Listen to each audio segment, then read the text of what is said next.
Bismillahirrahmanirrahim. Assalamualaikum warahmatullahi wabarakatuh. Alhamdulillahirrabbilalamin. Allahumma salli wa sallim ala sayyidina Muhammad amma ba'du.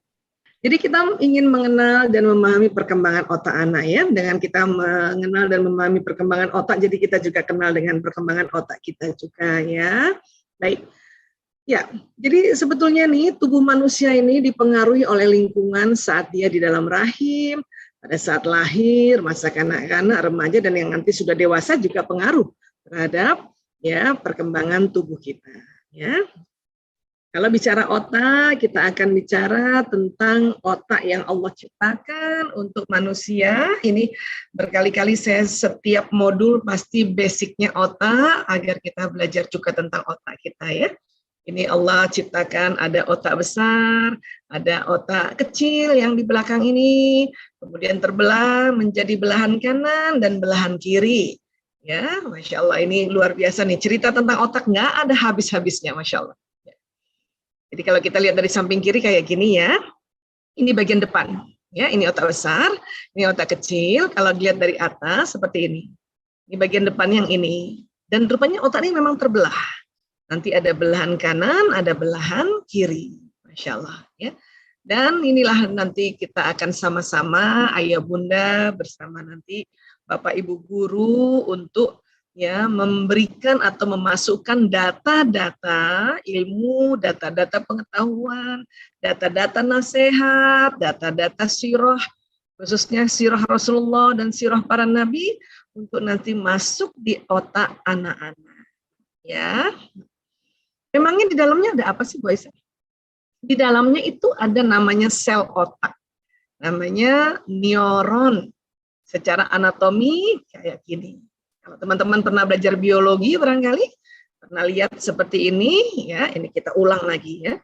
Jadi di otak manusia ada neuron seperti ini sekitar 100 miliar. Ya. Dan yang luar biasa adalah satu neuron kerjanya kayak satu komputer yang tercanggih di zamannya. Nah, kayak gitu. Saya lahir tahun 68. Saya juga punya 100 miliar. Tapi mungkin Teh Hana lahir tahun berapa, Teh? 93. Oh, Masya Allah, 93 itu generasi milenial, punya juga 100 miliar dan lebih canggih otaknya dari Bu Aisyah ya. Nanti teman-teman lagi yang lain, ayah bunda yang lahirnya di era milenial, nanti ada anak yang lahir di generasi Z yang tahun 96 ke atas sampai 2010, anak-anak 2011 sampai yang sekarang sampai nanti 2025 yang kita sebut generasi alfa, itu juga otaknya 100 miliar. Tapi lebih canggih. Gitu. Ya. Apa canggihnya Bu Aisyah? Canggihnya adalah satu daya tampung data-data yang ada di inti neuron. Semakin ya dia muda usianya, semakin canggih penampungannya. Kalau kita bicara tentang gadget ya, ada istilah RAM ya. RAM-nya itu lebih banyak di anak-anak sekarang. Ya. Untuk itu kita pertama ya setelah tahu betapa luar biasanya otak mereka, ya kita dilarang melabel buruk generasi ini. Karena masih banyak orang tua atau bapak ibu guru melabel mereka generasi mecin lah, generasi galowers lah, generasi rebahan lah. Ya, itu kita stop untuk bilang kayak gitu karena itu nanti jadi doa. Ya. Lebih baik bilang mereka generasi robbani, Masya Allah. Ya, karena memang otak mereka canggih. Ya. Di dalamnya apa sih terjadi apa sih Bu Aisyah antara nanti komputer satu dengan komputer yang lain, laptop satu laptop yang lain di otak terjadi sambungan. Kalau kita nih lagi belajar ya, misalnya saya lihat wajahnya Teh Hana, kemudian dengar suaranya, di otak saya tersambung. Tersambung memori wajah, nanti ada sambungan lain, tersambung memori suara. Kayak gitu. Ya.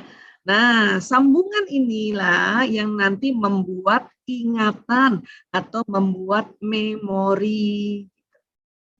Tapi sambungannya antar kabel dengan kabel tidak menempel secara fisik. Dia ada celah. Nanti yang membuat sambungan ada yang kita sebut namanya neurotransmitter, namanya zat kimia. Ya. Sedikit-sedikit kita belajar pakai bahasa kedokteran, nggak apa-apa ya, karena ini yang terjadi di otak kita selama ini. Ya. Nanti setiap anak itu beda neurotransmitter yang keluar, atau kita ya, misalnya nih hari ini nih, ya acara sama nih di Rubik Berpikir, yang bawakan sama Bu Aisyah gitu ya, yang diomongin sama ya. Tapi nanti ada yang menangkap lebih banyak, ada yang menangkap sekedar saja, ada yang ingat banget gitu ya.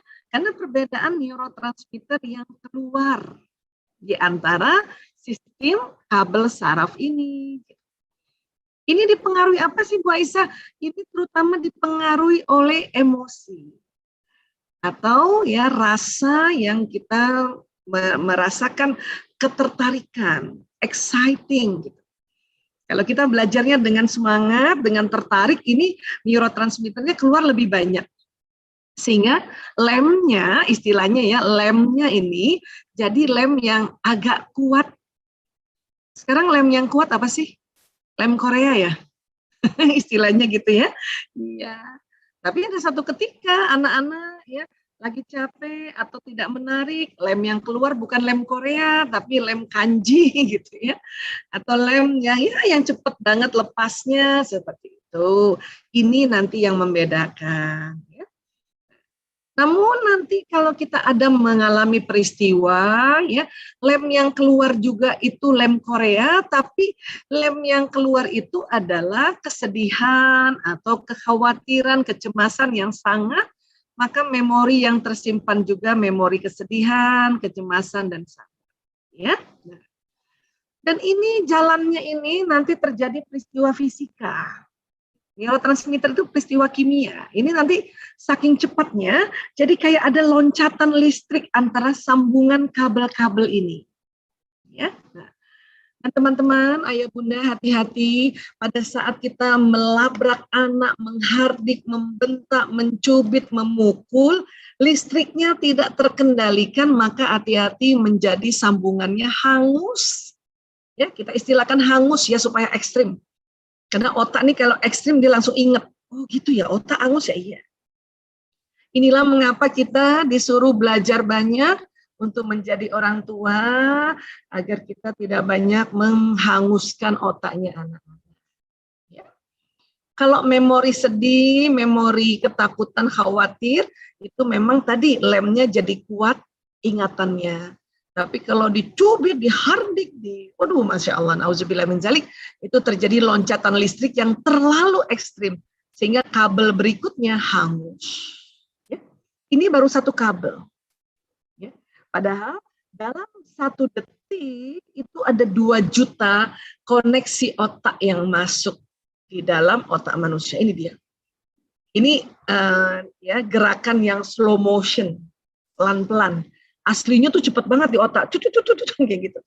Ya, dan setiap sambungan ini ada memori, setiap sambungan ada memori, setiap sambungan ada ya ingatan. Ya. Kalau kita belajar ulang-ulang, maka sambungannya berulang. Tapi terkadang ada kabel baru yang tersambung, ini memberi makna baru. Baru nanti kita tambah sadar, oh gitu toh, gitu. Ya kan? Nah, ini yang terjadi, begitu juga di otaknya anak-anak. Ya. Apa sih Bu Aisyah yang terjadi? Yaitu apa yang ditangkap oleh mata, didengar oleh telinga, dirasa oleh hidung, mulut, dan seluruh badan, itu akan tersambung otak di dalam ya otak diri manusia ini. Baik oleh kita, anak-anak, siapapun. Bahkan otak hewan pun terjadi ya kayak gini kerjanya. Ya. Ini sebetulnya kerjanya sangat kompleks, sangat detail. Saya hari ini cerita secara populer saja supaya lebih memudahkan kita ya mengerti cara kerja otak. Karena kalau bicara otak itu aduh detil banget dan mungkin kita 2 tahun nggak selesai ngomongnya ya. Kemudian ya sejak dalam kandungan maka proses pendidikan itu sudah dimulai.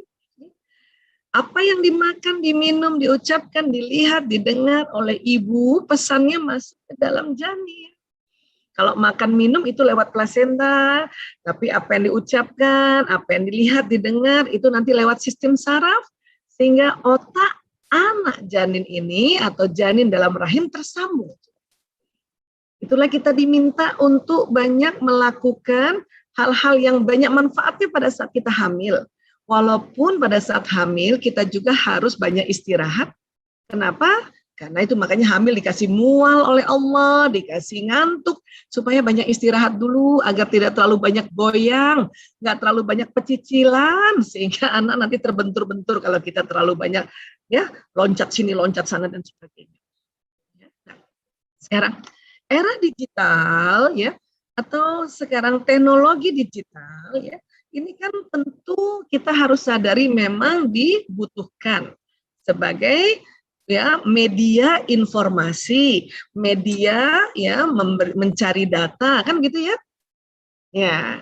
Jadi nggak usah lagi dipertentangkan tentang media data ini karena nanti setiap era ada medianya masing-masing. Saya waktu saya ya di dalam rahim ibu saya nggak pakai gadget, ibu saya baca apa? Baca koran. Apalagi tahun 68 tuh koran sedikit banget, tapi itu tadi tuh ya dibaca bolak-balik koran itu. Maka otak saya ini otak koran, otak kertas. Lahir era kertas, era buku, maka otak saya otak buku, otak kertas, otak majalah, otak koran. Ya, belajar sedikit tentang teknologi digital, tapi tidak secanggih teman-teman yang lahir memang eranya di digital. Ya, nah ini harus tahu juga nih. Harus ngerti, kalau enggak nanti ribut hanya gara-gara gadget. Ya. Nah. Kemudian di dalam otak ini ada namanya neuron cermin. Para ilmuwan ingin menguraikan ya kaitan antara otak dan perilaku fisik. Maka mereka mencari sel-sel dalam otak. Ya. Mereka menemukan sejenis neuron dalam otak yang secara teoritis dapat dikatakan sebagai penyebab utama mengapa seseorang bisa belajar dengan mengamati orang lain. Ya. Nah, ini disebutnya mirror neuron atau neuron cermin. Dan di manusia terdapat kurang lebih 30% di otak manusia. 30% di antara 100 miliar tadi. Di hewan mamalia juga begitu. Itulah mamalia bisa kita ajarkan juga dengan kasih contoh-contoh gitu ya. Tapi mamalia nggak sebanyak kita, 30%. Ya. Nah, ini namanya neuron cermin atau mirror neuron. Untuk itulah, pada saat nanti bayi lahir, ya, ini neuron cerminnya sudah aktif bercermin pada contoh di depannya. Ini kasihan banget nih bayi nih. Lihat bapaknya begini, lihat ibunya begini, maka neuron cermin yang ada di otaknya ini akan melihat ya, akan merekam bahwa oh orang itu pegang gadget terus ya kan gitu ya. Harusnya kan diajak ngomong, diajak main, diajak cerita, walaupun kita suka menganggap bayi belum mengerti. Siapa bilang? Otaknya sudah tersambung-sambung. Kalau ada anak yang dari kecil begini gayanya, kemudian orang tuanya baru mau tertibkan penggunaan gadget di atas 5 tahun, ini nanti akan kesulitan. Ya. Bahkan sekarang diminta nih oleh Asosiasi Pediatrik ya Amerika atau dunia minta untuk anak yang baru lahir sampai 2 tahun ini dijauhkan dengan media-media yang ada kaitannya dengan gelombang elektromagnetik atau gadget. Kenapa? Karena otaknya sayang kalau dikasih lihat gadget terus. Ini masih bisa diajak melihat ya benda-benda yang asli, gelas kah, piring kah, suruh pegang tuh anak itu. Ya, kain suruh pegang supaya terjadi sambungan yang benda yang aslinya. Ya. Ini harus paham nih, kalau enggak nanti kita santai-santai, kita pikir anak bayi belum mengerti, ternyata ini sudah terekam. Bahkan bayi bisa merekam kalau bapak ibunya sering bertengkar di depannya. Terekam itu. Ya, terekam. Hanya memang dia belum bisa melafazkan. Kalau sudah bisa melafazkan, oh kaget orang tuanya nanti. Ya, banyak sekali kasus-kasus yang nanti kami lakukan teknik hipnoterapi, itu didapat pada saat dia bayi seperti ini, bahkan pada saat di dalam rahim ibunya. Ya, inilah proses pendidikan rupanya bukan hanya pas udah gede aja ya. Di bagian mana sih Bu Aisyah tentang tempatnya ilmu, tempatnya pengetahuan, tempatnya nasihat, tempatnya pengalaman ini, warna merah ini. Namanya lobus frontalis. Ini terjadi sambungan antara pengalaman, peristiwa, ilmu, nasihat, ya, kemudian kisah-kisah. Ini terjadi sambungan di sini. Untuk itu dalam pendidikan kita nanti kerjasama antara ayah dan ibu. Kenapa kerjasama?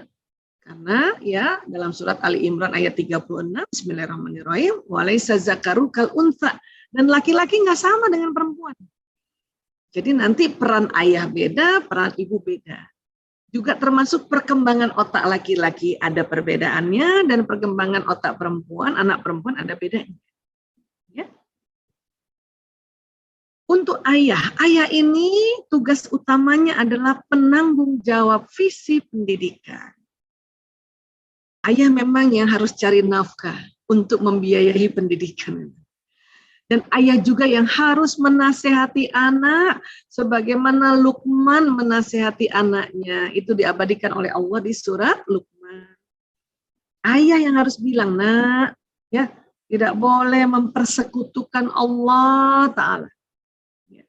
Ayah juga yang harus nanti cerita atau nasihati anak untuk menyayangi, berbakti kepada orang tua, bergauli orang tua dengan baik di dunia. Ya. Kemudian ayah juga yang harus kasih tahu anak sekecil apapun perbuatan manusia Allah datangkan balasannya. Ya. Ayah juga nanti kasih tahu sama anak-anak jangan berlaku sombong. Ya. Ayah juga yang memberitahu bahwa nanti nak sikap tawadu ya nak. Ayah juga yang kasih tahu bagaimana ya bahwa kita ini diperintahkan Allah untuk dirikan sholat, berbuat kebaikan, mencegah perbuatan mungkar dan bersabar. Ayah yang kasih tahu. Ya. Dengan cara ya langsung aja buka suratnya. Nanti diulang lagi usia berapa lagi, diulang lagi, sambil jalan barangkali naik mobil pas udah sama-sama ya anaknya remaja, terus lihat di jalan ada lihat orang sombong, ayah bilang nak, ya kita diminta untuk tidak berlaku sombong sebagaimana di surat Luqman ayat 18. Nah itu bagian ayah sebenarnya. Ya, ini nih para ayah yang belum melakukan ini harus melakukan. Terus ibu di mana ibu? Ibu pelaksana harian. Ibu nanti yang mendetilkan, yang menjelaskan, ya apa saja. Kenapa sih kita tidak ya dilarang untuk mempersekutukan Allah itu? Ibu yang jelaskan. Ibu juga yang jelaskan bagaimana caranya nanti ya berwudu, sholat, menggunakan pakaian muslim, ya doa dan sebagainya. Ibu juga nanti yang jelaskan berbakti sama orang tua. Nak, ibu maunya kan masing-masing budaya beda ya. Kalau pergi keluar minta izin, salaman ya nak. Ada salamannya di punggung tangan, ada di telapak tangan, ada dua. Itu ibu yang jelasin kenapa begitu. Karena ibu pelaksana harian. Ya, ini kita bicara yang lengkap ya, ada ibu, ada ayahnya. Kalau single parents itu kondisinya lain, kondisi khususon itu mah. Ya. Bahkan ibu juga yang mencarikan dan memilih sekolah. Karena ibu-ibu kan bisa telepon-teleponan, cari di mana sekolah bagusnya, tanya teman, tanya orang yang sudah pernah di sana, gimana sekolahnya, bagaimana pendidikannya, amanah tidak bapak ibu gurunya dan sebagainya. Dan ibu itu memang pelaksana harian itu. Kok gitu sih Bu Aisyah? Iya, kenapa? Karena memang otak laki-laki dan perempuan berbeda. Ini otak laki-laki. Tadi kita belajar otak terbagi dua, bukan? Ada yang kanan, ada yang kiri. Depannya yang ini. Ini perempuan. Apa nih Bu Aisyah? Ini namanya ya lokasi bahasa dan bicara. Laki-laki cuma sebelah kiri, perempuan kiri dan kanan. Ya. Karena perempuan kiri kanan, makanya ibu kalau ngomong lebih banyak.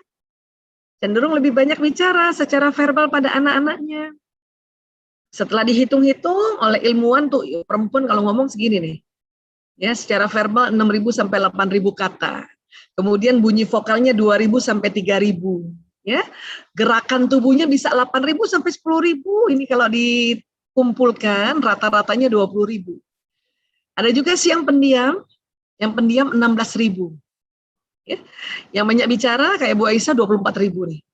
Makanya harus cari cara bagaimana untuk ya memanfaatkan kata-kata yang banyak ini secara baik, benar, pantas. Jadi teman-teman, kalau teman-teman sekarang masih dampingi anak-anak daring, teman-teman ibu-ibu yang menjelaskan, itu sudah cocok banget. Insya Allah cukup, ini semuanya nih cukup. Ya. Yang bikin berat apa yang bikin berat? Kalau ngeluh terus, apa-apa aku, kan banyak ibu-ibu begitu. Itu yang bikin berat. Padahal ini Allah sudah kasih perangkat yang luar biasa. Ya. Kalau bapak-bapak karena otak bicaranya di sebelah kiri, maka ayah cenderung lebih sedikit bicara. Berkata singkat dan langsung pada intinya. Bapak-bapak secara verbal cuma 2.000 sampai 4.000. Ya. Kemudian bunyi vokal 1.000 sampai 2.000. Gerakan tubuhnya ini cuma sedikit, 2.000 sampai 3.000. Kita perempuan 8.000 sampai 10.000. Ya Allah. Itulah nanti akan berbeda cari acara ayah mendampingi anak belajar. Kalau ibu kan dibacakan kan, bunda ceritain dong misalnya gitu ya tentang Rasulullah waktu Rasulullah lahir di tahun gajah. Ibu cerita begini nak, ibu yang ceritakan. Coba kalau lagi ayah yang dampingin belajar, ayah ceritain dong waktu Nabi Muhammad lahir di tahun gajah. Kata ayah, coba kamu Google nak, jadi googling. Malah ayahnya bilang coba kamu ceritakan sama ayah. Jadi anak yang ceritakan. Itu gaya ayah. Tak mengapa. Karena memang ayah otak bicaranya cuma sebelah kiri. Bahkan ini kalimat-kalimat ini nih ya, komunikasi ini ayah pakai untuk mencari nafkah. Ada ayah mau dampingin anaknya belajar aja duduk di sampingnya aja. Alhamdulillah ya Allah. Nggak perlu lagi seperti kita yang jelasin panjang lebar gitu ya. Ini harus paham supaya tidak bertengkar hanya gara-gara perbedaan ini. Oke? Itulah tadi ibu pelaksana harian karena ibu ngomongnya 20.000 kata per hari. Ya. Kemudian kita akan belajar tentang perbedaan otak laki-laki perempuan ya untuk anak-anak khususnya ya. Apa sih yang mau dibedakan Bu Aisyah? Ya. Penelitiannya ini banyak ya, ada saya ambil dari 2 ya. Teman-teman suka baca ya. Tapi ingat, peneliti ini kan hanya meneliti, hanya mengobserv. Yang diteliti, yang diobserv adalah ciptaan Allah. Itulah mengapa Alan Barbara Pease meneliti di Australia dan Dr. Loan Brizanin meneliti di California, San Francisco, Amerika. Walaupun mereka nggak telepon-teleponan, hasil penelitiannya sama, nyaris sama. Nyaris sama, karena yang diteliti otak manusia. Ya, tadi dihitung-hitung lebih kurang lah sama. Ya kan? Nah. Baik, kemudian ada penelitian lagi oleh Dr. ya, Roger Wilkes-Barre tahun 20. Ada kerja otak kiri ini seperti ini. Otak kanan seperti ini. Sengaja kasih gambar supaya langsung paham. Kalau kiri, Tehana kalau lihat otak kiri apa nih kesannya? Ya. Yang kanan apa kesannya? Serius, betul. Yang kanan apa kesannya? Kreativitas, menyenangkan. Rileks, santai. Karena kanan ini warna-warni, bermain, ya. Kemudian teknologi, ada irama atau musik di sini. Yang di sini serius, hitung-hitungan, telaten, teratur, detail, analisa. Dua-duanya ada otak kita. Artinya kita bisa serius, kita bisa relax. Tapi waktu kecil, ya keseimbangan ini belum tentu sama antara laki-laki perempuan. Apa sih Mbak Aisyah? Nah, otak kiri anak perempuan berkembang lebih cepat dari otak kiri anak laki-laki. Kiri yang mana? Ini dia. Kirinya perempuan memang lebih cepat dibanding laki-laki. Artinya apa? Artinya anak perempuan akan mampu berbicara lebih awal dan lebih baik dibanding dengan anak laki-laki. Anak perempuan juga mampu membaca lebih awal serta belajar bahasa dengan lebih cepat. Ayah bunda, siapa yang punya anak perempuan dan juga ada anak laki-lakinya? Berbeda bukan? Ya, anak perempuan ini lebih banyak duluan ngomongnya gitu kan, laki-laki belakangan. Laki-laki bagaimana? Rupanya anak laki-laki otak belan kanannya berkembang lebih cepat daripada otak kanan anak perempuan. Kanan yang mana sih? Ini dia nih. Otak bermain, otak lebih rileks, lebih santai. Tapi ini juga otak teknologi, otak benda, otak gerak. Jadi jangan heran anak laki-lakinya yang masih kecil, loncat sana, loncat sini, main terus gitu kan. Otak kanan anak laki-laki berkembang dan bertumbuh lebih cepat daripada otak kirinya. Kalau perempuan, otak kedua belahannya bertumbuh dengan kecepatan yang lebih seimbang. Apanya sih Bu Aisyah? Nah, ini kita lihat ya. Jadi bukan besarnya otak, tetapi sambungan otaknya yang ada di otak yang tadi kita lihat. Nah, ini otak kiri, ini otak kanan. Perempuan kiri kanannya seimbang sambungannya tadi, koneksi neuronnya tadi. Laki-laki kanannya lebih dominan, dan bahkan dia lebih dominan dibanding anak perempuan. Jadi jomplang memang anak laki-laki ini. Tapi itu Allah yang ciptakan. Untuk itulah harus kita sadari bahwa memang anak perempuan kebanyakan ya, ada juga anak perempuan yang tomboy, otaknya kayak anak laki-laki ya. Tapi hampir 80-88% anak perempuan kayak gini. Makanya anak perempuan itu antara warna dan keteraturan itu udah mulai sejak kecil dia tahu ya. Bunda, ya kudung aku mau yang pink aja, karena baju aku pink, kaos kaki aku pink, sepatu aku pink, kan gitu ya, anak perempuan ya. Karena antara teratur sama warna udah sama kan. Anak laki gimana anak laki? Anak laki mau bajunya merah, celananya hijau, nggak masalah. Yang penting di bajunya ada gambar ya pahlawannya dia. Ada gambar mobil-mobilan, ada. Karena otak bermain. Untuk itu jangan heran kalau punya anak nih waktu belajar membaca, ini harus tahu nih. Anak perempuan duduk manis, ibu ya kasih ya, bunda kasih kertas, ada tulisannya IBU ibu misalnya. BO bola bola. Udah ngerti anak perempuan. Ditambah gambar sedikit supaya otak kanannya ngerti. Tapi anak laki belum tentu ngerti. Apalagi suruh duduk manis. Karena otak kanannya yang lebih dominan. Maka lebih baik bunda belikan bola. Baru ditempel tulisan bola di bola itu. Nah, ini akan membantu anak laki-laki lebih gampang mengenal huruf. Ya, mengenal bacaan. Saya anaknya 5, 4 laki-laki. Untung belajar sedikit dulu tentang otak. Kalau enggak, bisa bertanduk punya anak laki. Ya, dulu nih meja ditulis meja, ditempel tulisannya meja. Bahkan ya supaya kan anak-anak waktu kecil panggil saya kan Bu Isa, Ibu Isa gitu. Tulis aja nih Ibu Isa, taruh di dada ini. Jalan 10 menit udah hafal ya, tulisan Ibu Isa kayak gitu. Itu caranya mengajarkan, mengenalkan huruf anak pada anak laki-laki. Bu, masih ingat nggak? Anak laki-laki ngapain aja? Main mobil-mobilan bukan? Ngeng, gitu ya. Itu otak kanan. Otak imajinasi, otak benda, main musik, ngeng. Ngomong cuma sedikit. Gimana ngomongnya? Din, gitu doang. Atau main pesawat, ngeng, jeder. Itu ngomongnya gitu doang. Gimana Bunda Asti, betul-betul? Iya. Punya anak laki, Bun? Nah, itu tadi anak laki. Anak laki-laki belum bisa baca, tapi kalau disuruh main PlayStation atau main gadget, jago banget ya. Karena otak kanan.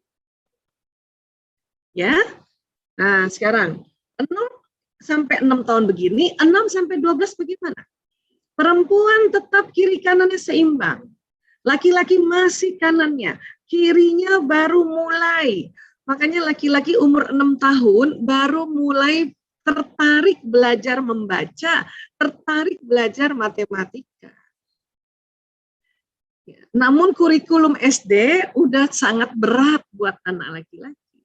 Untuk itu masuk SD usia 7 tahun itu, kalau ada peraturan masuk SD usia 7 tahun, itu menyelamatkan anak laki-laki. Kalau perempuan 6 tahun, Bun, anak kita nih 6 tahun nih, anak perempuan, udah ya Allah, kiri kanannya seimbang.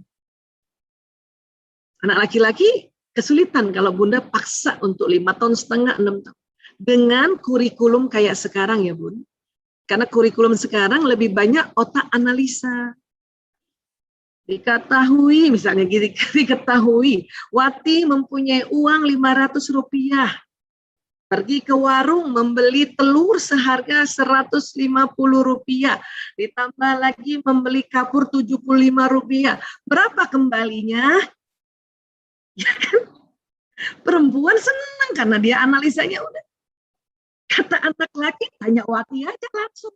Gitu kata anak laki-laki. Ya. Ini bercanda-bercanda tapi itu betul. Ya. Saya waktu anak laki-laki saya yang mulai kurikulum berubah, itu nggak maksa anak umur 6 tahun. Anak pertama kedua karena kurikulum masih lebih muda, 6 tahun masuk. Anak mulai 3, 4, karena anak lakinya 4, tunggu 7 tahun, bahkan 7 tahun lebih. Supaya saya tidak perlu pakai bertengkar-tengkar, ngajarin yang pelajaran otak kiri. Apa itu? Matematika, bahasa, keteraturan, KTK, kedisiplinan, dan sebagainya. Ya. Dan pantang membandingkan anak laki dan perempuan. Kayak kakak kamu dong tuh, anak perempuan. Kayak adik kamu dong tuh, anak perempuan. Ya, kayak teman kamu tuh, anak perempuan lagi. Karena otak mereka berbeda. Kemudian 12 sampai 18. Perempuan juga masih seimbang ya. Laki-laki masih kanan, yang dominan kiri baru mulai ngejar. Maka waktu SMP, SMA laki-laki sudah mulai nih tertarik sama analisa. Mulai tertarik sama pelajaran-pelajaran yang ada kaitannya dengan otak kiri tapi kanannya juga. Kalau boleh milih matematika, anak laki-laki lebih suka geometri atau ilmu ukur ruang daripada aljabar. Karena aljabar tuh kiri, geometri kanan. Itu juga untuk mengenalkan matematika pada anak laki-laki ini bagus dengan teknik pakai ya benda, pakai Lego, pakai robot atau istilahnya robotik, pakai cara-cara yang menyenangkan, cara benda. Dan anak laki-laki boleh sambil gerak sana, gerak sini, ya seperti itu. Bu Aisyah, kalau hafal Quran, belajar Quran itu di otak mana? Quran itu di otak kanan. Maka mengajarkan Quran sejak kecil cocok buat anak laki, cocok buat anak perempuan. Yang penting metodenya. Satu, Al-Qur'annya ya sebaiknya berwarna gitu. Ya, bagus lagi ada audio visualnya. Bagus lagi boleh sambil jalan-jalan waktu murojaah, itu bisa menyelamatkan anak laki-laki. Ya, artinya dia tahu supaya bisa imajinasi atau visualisasinya, misalnya oh ini ayat tentang awan, atau ajak keluar waktu tadabbur ayat ini loh nah ayat tentang awan, coba lihat awan, itu mantap, anak laki dan anak perempuan senang. Tapi memang anak perempuan lebih teratur gitu. Kapan anak laki-laki seimbang otaknya Bu Aisyah? Nanti di atas 18 tahun. Di mana perempuan tetap kiri kanannya seimbang. Laki-laki tetap kanannya Allah berikan dominan. Karena laki-laki dipersiapkan untuk ya menjemput nafkah ya keluarganya. Dengan bergeraklah di luar, harus kreatif, jago teknologi, ini laki-laki. Bun, siapa yang anak laki-lakinya masih kecil, masih di TK atau di SD? Angkat tangan coba saya mau lihat. Oke, alhamdulillah. Bu Nani, Bunda Nani, Bunda Nurwani, Bunda Dian, gitu ya. Bunda Dita, Bunda Yunita, Masya Allah, Bunda Mutiara, ya, Bunda Tia, Bunda Badio, Masya Allah. Sabar ya Bun, sampai anaknya mahasiswa ya. Ya. Kalau kita menilai anak laki-laki pakai otak kiri, maka bunda nanti stres terus. Ya, harus ngerti. Aku ngerti Bu Aisyah, tapi gurunya nggak ngerti. Ya nggak apa-apa juga, yang penting bundanya ngerti. Supaya bunda tenang dulu. Karena anak laki-laki kalau makin diserang-serang, dia menyerang. Kenapa? Karena laki-laki ada testosteron. Hormon testosteronnya banyak, apalagi nanti sudah mulai 12 tahun ke atas. Udah serang terus, dia makin nyerang. Karena testosteron itu adalah hormon yang dominan, agresif, yang membuat menjadi maskulin. Tapi kalau bunda udah ngerti ini, tenang aja bun. Saya bilang sama anak laki-laki saya, ya ini untuk tips ya. Sayang, nah, ibu sedikitnya tahu tentang otak laki-laki, tapi gurumu belum tentu. Jadi kalau ada pelajaran yang memang matematika, bahasa, teratur, KTK, kan ada KKM-nya ya nak ya. Matematika KKM-nya 75, kamu udah 75 atau naik sedikit aja 76, itu udah keren banget buat ibu. Tuh anak laki saya seneng dong, targetnya nggak tinggi-tinggi kan. Tapi apa yang terjadi? Malah nilainya bagus, 80, 85. Karena dia mengerjakannya dengan senang. Kan apa-apa yang dengan senang itu otaknya tadi ingat, lem Koreanya kuat. Gitu. Tapi saya bikin tantangan. Cuman kalau futsal, basket, karate gitu ya, biasanya bilang gitu. Al-Quran, komputer harus A. Siap ibu. Bahkan Bu Aisyah bikin tantangan. Kalau main game online harus menang. Siap ibu.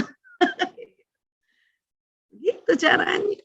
Dan alhamdulillah rabbil alamin, anak Bu Aisyah yang pertama sudah dokter, anak kedua dokter, anak ketiga dan keempat mahasiswa kedokteran. Yang laki ya, yang bungsu kan perempuan. Seperti ini. Ya. Itulah maka anak laki-laki pada saat mahasiswa itu keren banget deh. Coba perhatikan nanti. Kalau SD, SMP ya, ini masih perempuan ini yang mendominasi. Ketua kelas banyak perempuan. Ketua OSIS di SMP, SMA perempuan banyak. Tapi nanti kalau di mahasiswa, ketua senat laki-laki. Betul, Bun? Ketua BEM laki-laki. Yang pimpin demo laki-laki. Betul? Ya, betul ya. Perempuan ngapain pas lagi kuliah? Kembali fitrah. Apa itu? Seksi konsumsi. Nah, itu kita perempuan.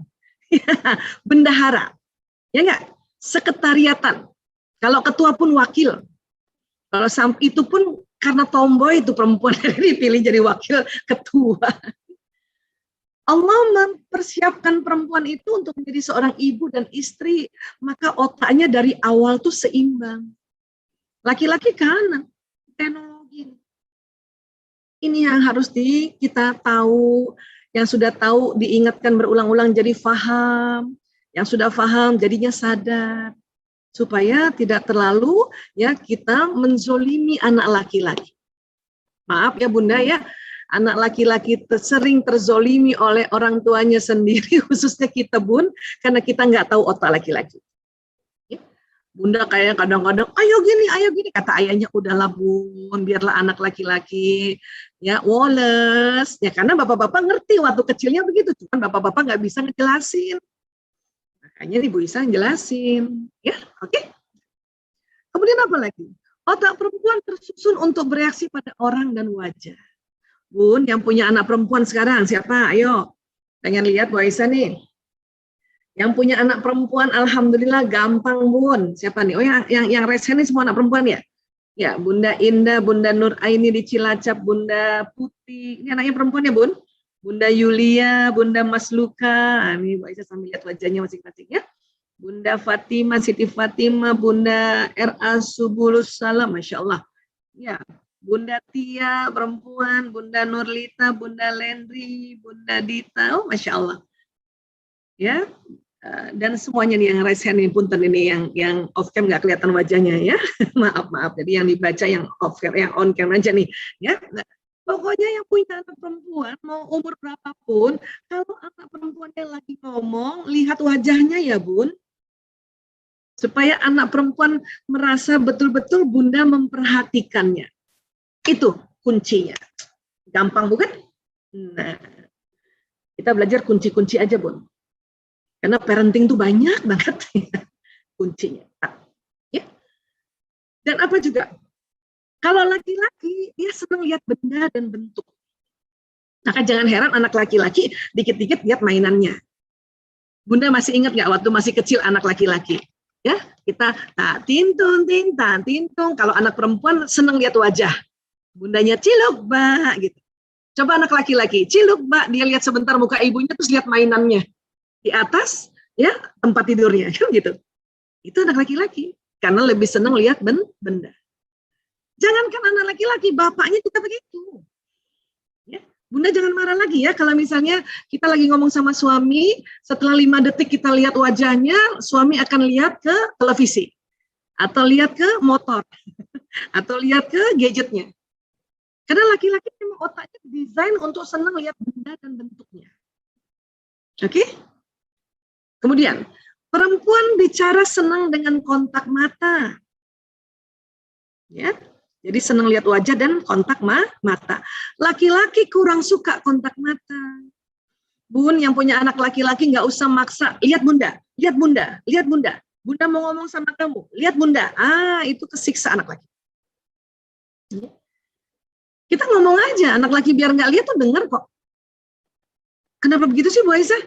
Karena anatomi matanya, ini dia, sklera mata. Apa sklera mata Bu Aisyah? Ini loh, yang bagian putih-putih ini namanya sklera mata. Sklera mata pada perempuan lebih banyak bagian putihnya dibanding mata seorang laki-laki. Bu nanti kalau bercermin sama suami gitu ya, lihat deh putih-putih matanya lebih banyak bunda deh. Ya kan? Bagian putih tersebut memungkinkan pergerakan mata dan mengarahkan pandangan yang sangat penting bagi manusia dalam berkomunikasi tatap wajah dan mata. Inilah makanya perempuan senang lihat muka dan ditatap matanya. Oke. Nah, ini kuncinya nih ya. Berikutnya ya. Ada namanya retina mata. Ini dia nih yang kuning-kuning ya, Bun. Kita belajar anatomi nggak apa-apa ya, Bun. Karena barang siapa yang mengenali dirinya, tambah mengenal dirinya, kita tambah cinta sama Allah ya Allah. Retina mata ini kalau kita belajar sel, ya, ada sekitar 130 juta sel berbentuk batang. Yang mana sih Bu Aisyah ini dia? Ini namanya batang. Ini disebut fotoreseptor yang menangkap warna hitam putih. Dan ada 7 juta sel berbentuk kerucut atau konsel. Ini dia bentuk kerucut. Ini yang menangkap warna-warni. Ya. Nah, perempuan karena punya kromosom X-nya 2, ini memberi mereka berbagai jenis sel kerucut yang lebih banyak daripada anak laki-laki. Maka perempuan kalau melihat warna bisa lebih detil, lebih rinci. Hijau bukan hijau aja, hijau daun, hijau botol, ya kan? Hijau teh kuda, kan ada gitu ya. Hijau toska, kan gitu ya. Laki-laki cuma bisa lihat warna dasar. Biru, merah, dan hijau. Ya, kalau dipadukan semua jadi putih atau hitam, kan gitu. Maka bunda nggak usah berantem sama anak laki-laki. Nah, nanti pakainya baju biru laut ya. Itu anak pakai baju biru aja, biru langit. Kata ibunya, ini bukan biru laut, nah ini biru langit. Kata anak laki, yang penting biru bunda. Gitu. Sama suami juga gitu, ya, supaya kita kembaran pakai hijau daun ya. Suami saya pakai baju hijau aja. Ya Allah ya, ini mah hijau toska bukan hijau daun, kata suami. Yang penting hijau. Ini yang harus dipahami nih. Jadi nggak usah bertengkar soal warna ya. Ya, iya, walaupun memang otak laki-laki itu otak warna juga, cuman memang ini ada soal sel kerucutnya laki-laki lebih sedikit. Oke. Kemudian mata, ya. Perempuan selain memiliki lebih banyak sel kerucut di retina matanya, juga memiliki pandangan sekeliling yang lebih lebar daripada anak laki-laki, daripada laki-laki.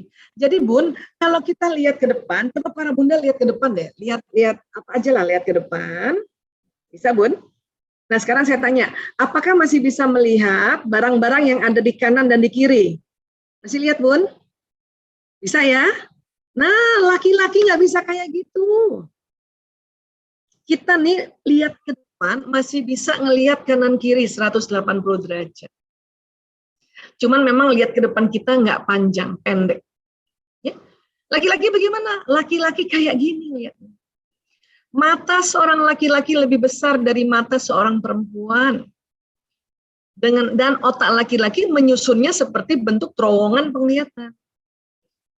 Yang artinya laki-laki dapat melihat dengan jelas, tepat, dan lebih jauh pada benda-benda yang lebih tepat berada di depannya. Jadi laki-laki itu melihat ke depannya itu panjang, Bun. Tapi kanan kiri nggak lihat. Kayak gini nih bedanya nih. Ini Allah yang buat. Laki-laki ini jago banget kalau di luar rumah ngelihat ke depan tuh jago banget. Makanya laki-laki kalau bawa mobil, dia lihat di depan kosong tuh lihat loh. Nggak macet dia lihat. Makanya bapak-bapak kan sering ngebut ya, Bun. Nah, kita karena nggak lihat di depan, selalu lihat kanan kiri, ribut. Awas, awas, awas, awas. Lihat kanan kiri, awas, awas, awas. Bapak-bapak kalau digituin capek loh, Bun. Langsung marah dia. Ngapain lihat kanan kiri, orang di depan gitu. Atau misalnya kalau udah mau sampai nih, itu dia tuh gedungnya udah kelihatan. Saya nggak lihat loh. Mana sih Mas? Itu depan. Mana? Karena kita pendek. Kecuali yang agak tomboy, kan ada perempuan yang agak tomboy. Nah itu dia otaknya, matanya kayak laki-laki dia memanjang ke depan. Ya. Karena perempuan diciptakan Allah untuk jago menjaga sarang, menjaga rumah. Bun, sering nggak lagi masak, matanya di kompor, maaf, ada tikus lewat, Bunda lihat kan? Sambil masak, ya Allah tuh tikus. Gimana ya, gimana Mbak Mas Luka, benar nggak? Lagi nyusuin anak, matanya lihat anak, ada tamu datang, kita langsung ngomong, siapa tuh? Kan gitu ya? Inilah matanya perempuan.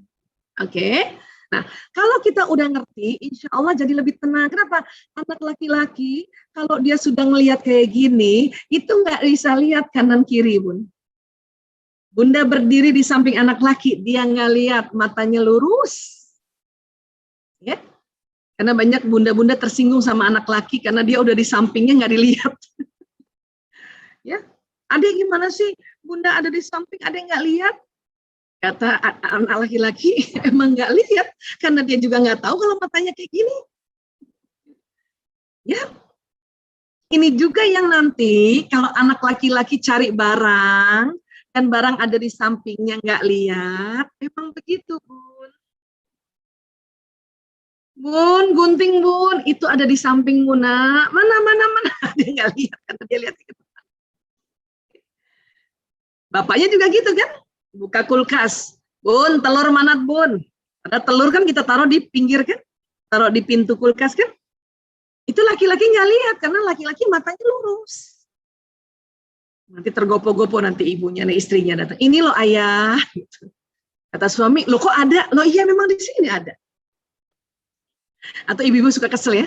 Ini makanya cari pakai mata, jangan pakai mulut kan gitu ya.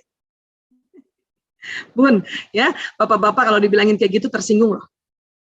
Karena mereka sebetulnya cari pakai mata. Cuma kan mereka nggak tahu kalau matanya lurus gitu.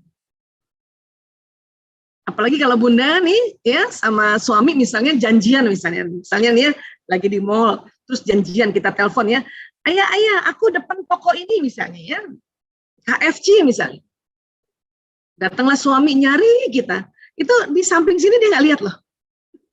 Karena dia lihatnya lurus. Kita manggil kan, Mas, Abi, dia kalian jalan aja terus. Itu bukan sengaja. Itu emang gak lihat. Karena laki-laki mau nyari istrinya tuh lurus. Bunda nggak usah marah, langsung aja datang ke depannya, tada. Di depannya langsung cegat. Nah, ya ngerti ya? Karena berantemnya gara-gara gini.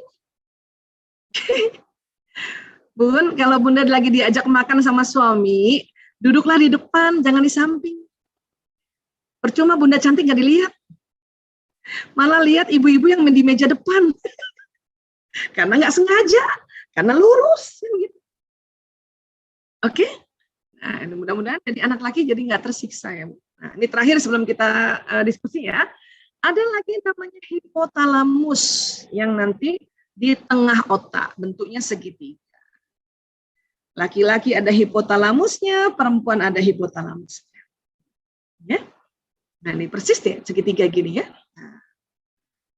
Namun para ahli meneliti bahwa hipotalamus laki-laki 2,5 kali lebih luas dibanding perempuan. Jadi ini kalau ini laki-laki, perempuan tuh nggak ada setengahnya ya. Apa fungsi hipotalamus, Bu Aisyah? Banyak fungsi hipotalamus. Di antaranya apa? Menjaga keamanan, pusat menjaga keamanan. Laki-laki lebih jago menjaga keamanan dibanding perempuan. Itulah Allah sampaikan ar-rijalu qawwamuna 'alan nisa, laki-laki pelindung perempuan. Karena apa? Ada bagian pada laki-laki dilebihkan atas perempuan, yaitu hipotalamus ini. Pusat menjaga keamanan. Keamanan dirinya, keamanan istrinya, keamanan anaknya, keamanan ekonomi, keamanan rumah. Kalau bekerja pada negara, keamanan negara, bekerja untuk orang banyak, keamanan orang banyak. Itu jagonya laki-laki.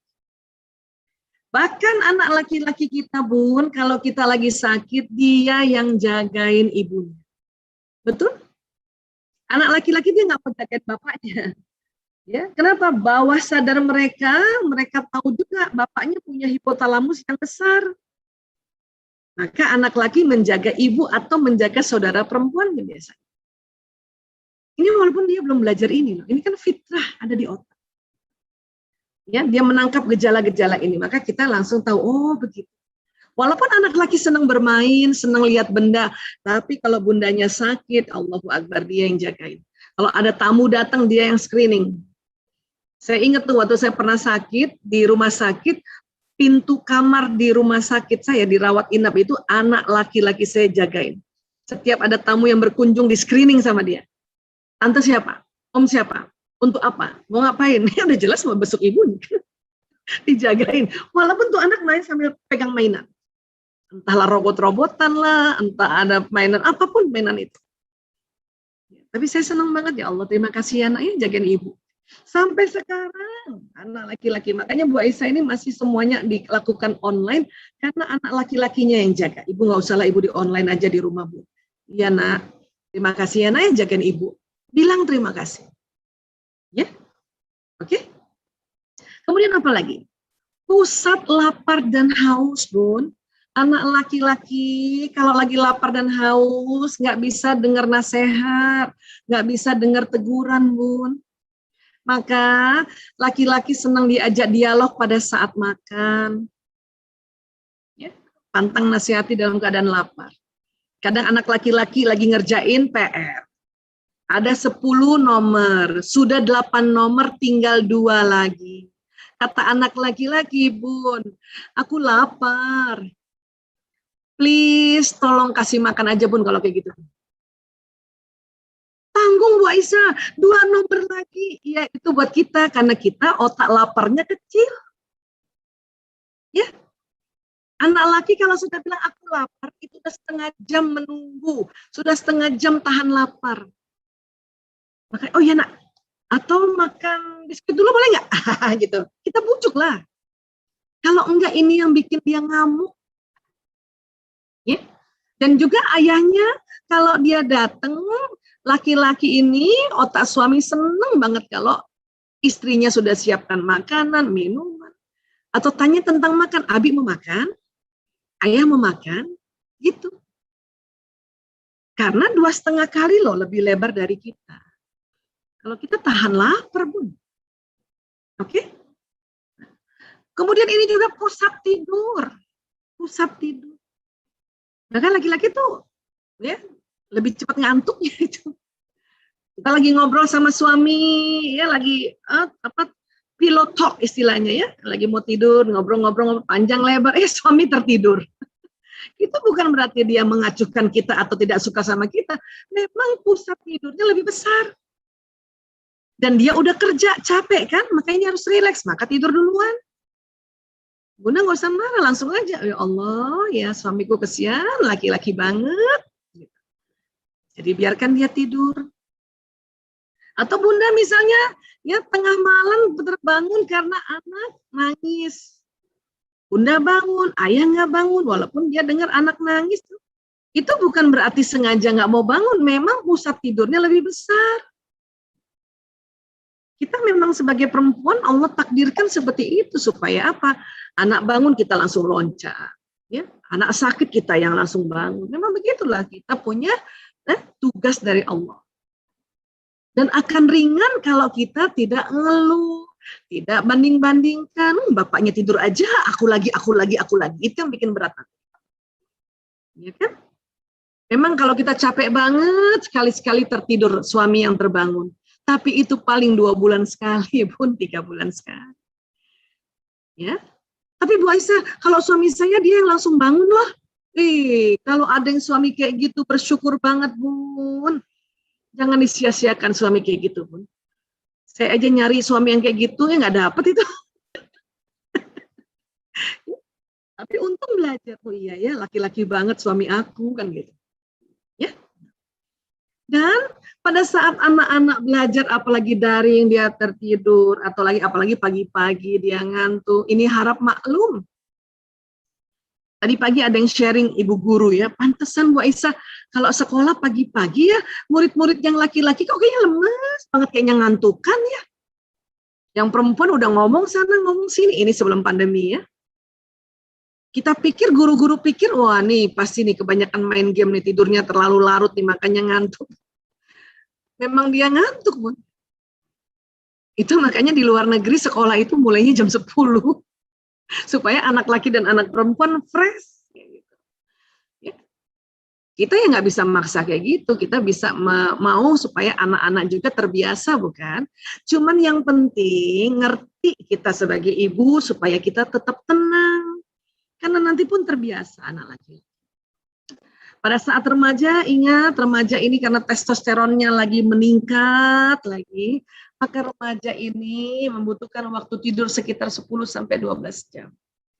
Artinya kalau anak-anak laki-laki kita sudah mau ya sekolah daring bangun pagi bersyukur Bun. Walaupun agak ngantuk-ngantuk ya, sudahlah bersyukur, nggak usah terlalu kita ributin dengan komen ini komen itu ya. Yang seger dong, lihat tuh, nggak usah kayak gitu, Bun. Udah syukur dia mau bangun, Bun. Maka dia kadang-kadang siang-siang istirahat lagi, kayak gitu. Ya, nah inilah yang perbedaan antara otak pria wanita. Kita sekarang sama-sama diskusi ya.